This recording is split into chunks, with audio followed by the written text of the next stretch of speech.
I do have a caller on the line. Andrew, there's a vigil plan for tonight. And what is this about? So, Joe, you might know a little something about this. If you remember correctly, there was the young boy that was killed in Utica in the beginning of August. He was riding his bicycle on Boyce Avenue in Utica, and a car backed up and hit him, and he was killed. And now there's a vigil plan for him because the organizers and several people believe that the person who was driving the vehicle that killed the boy was spewing racist, hateful language before and after his death, and in a violent rage. That's what this vigil is about tonight. They believe that it was. They believe that it was a violent rage that all right, let me go led to the death of this boy, and that the police are not doing what they should be to investigate this properly. I think we're going down a dangerous road here, to be honest with you. You too. Jen DeWeerth, do I say that properly, Jen? Jen DeWeerth. DeWeerth. Jen, do you believe this, what Andrew was saying?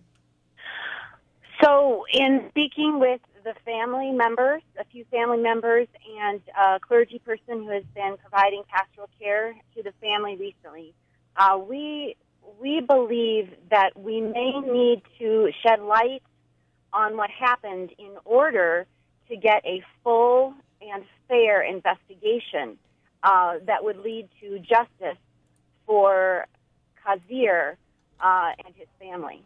So you feel the police investigation that was done on this was incomplete? We have doubts whether a full investigation is being done. There have been meetings with the mayor's office and the Utica Police Department, and the family has been told that the investigation may be just about to end.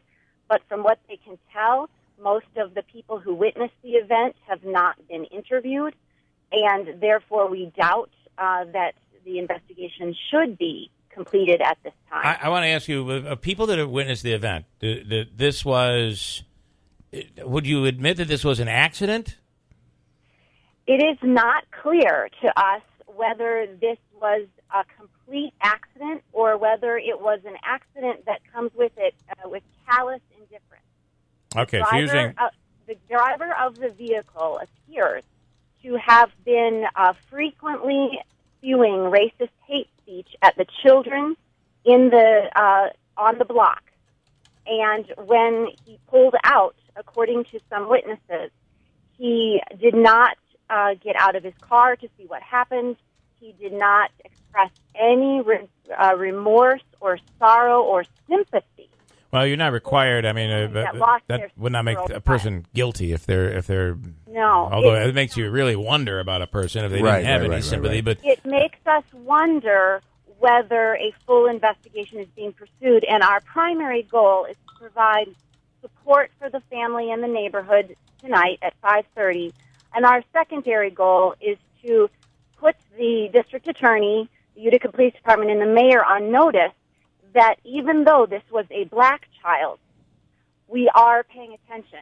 Of course, there was a much more full media coverage and investigation of an 8-year-old white child who was killed in front of Target a few months ago. We want to make sure there are no differences in how these are handled because of the race of the victim. I can't imagine at any point that the police would not investigate the same way between a white or a black child in Utica, New York. But all right, Jen, we're going to look into this. We'll talk to the DA's office and the police department. Your rally is at what time tonight? Your vigil is planned for what time? Our candlelight vigil is planned for 5:30 at the makeshift memorial in front of Kazir's home at 128 Boyce Avenue. All right, Jen. Thank you. We'll talk again. Thanks. Thank you. All right. I have to say, Joe, I want to bring Joe on it. I cannot imagine want to jump in on this one? No, sure.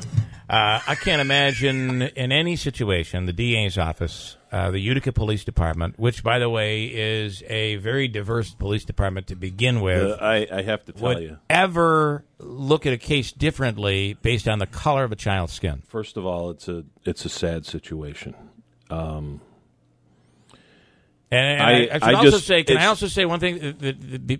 Despite what you're hearing, there could be a very innocent person involved here in the driver. It's very possible that this person is completely innocent and has a great deal of remorse. We got to be careful about characterizing based on what you saw from the street corner. I just would be very careful here. The here. Police and the district attorney's office take their missions very seriously. Mm-hmm. And especially with a child. When it's involving a child like this, I am sure that they did an accident.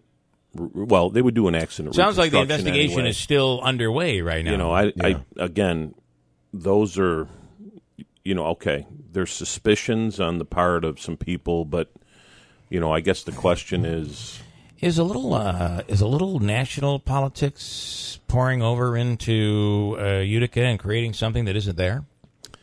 No, I don't think so. I think that there's been concerns expressed in the past. There has been. Yeah.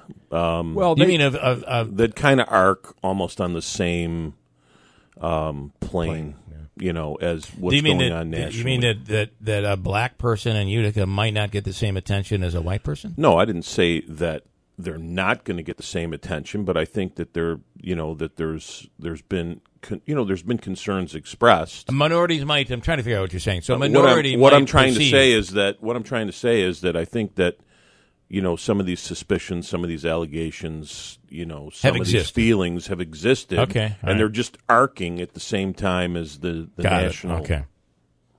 Well, they said in the release, a coalition of local activist groups has decided that in solidarity with the spirit of #Charlottesville, it is necessary to shine a light on this tragic event.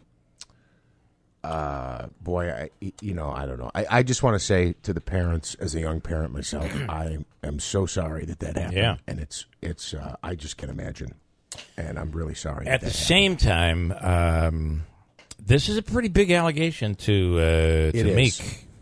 In this city. To what you said, I don't know. I don't know what happened in this accident. I don't know the guy who did this, but the whole thing about in solidarity with Charlottesville, if Charlottesville didn't happen, would we still be having this vigil? I'm just asking. I don't know.